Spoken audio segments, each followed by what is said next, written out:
We quote rental rates in the Tampa market based on gross rental rates, meaning that all of the operating expenses, including utilities, are in the rent. So let's say the building I'm in right now is in downtown Tampa.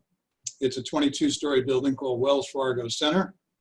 We quote this building approximately around $30 per square foot, depending upon high or low floors. But just as a round number, we quote it as $30 per square foot. That is an annual rent, not a monthly rent.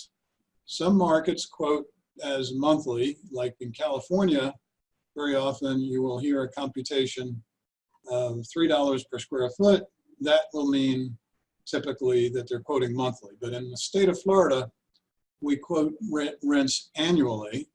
And typically, depending upon the market, although it varies even within the state, we market it as a gross rent, meaning that the landlord is responsible for all of the operating expenses. So that $30 per square foot includes everything. The only thing that it might not include in a downtown building would be the cost of parking, because parking can vary from tenant to tenant, and parking is very expensive in downtown. It's quoted separately.